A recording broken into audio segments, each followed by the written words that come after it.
নারী উদ্যোক্তাদের অর্থনৈতিকভাবে স্বাবলম্বী করে তুলতে আগামী 2025-26 অর্থ বছরের বাজেটে 125 কোটি টাকার তহবিল বরাদ্দের প্রস্তাব করা হয়েছে। নারীর অর্থনৈতিক ক্ষমতায়ন ও ব্যবসার সহায়ক পরিবেশ তৈরি করার লক্ষ্যে এই বরাদ্দ প্রস্তাব করেন অর্থ উপদেষ্টা ডক্টর সালেহউদ্দিন আহমেদ।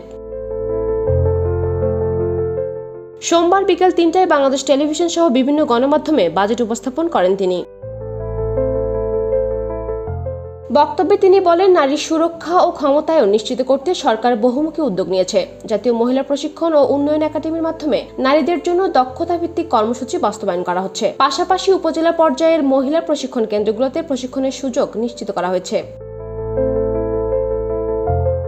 তিনি আরো জানান, নারীর দারিদ্র্য বিমোচনের লক্ষ্যে ভিজিডি কর্মসূচির আওতায় ইতিমধ্যে 20,000 নারীকে দক্ষতা উন্নয়নমূলক প্রশিক্ষণ দেওয়া হয়েছে।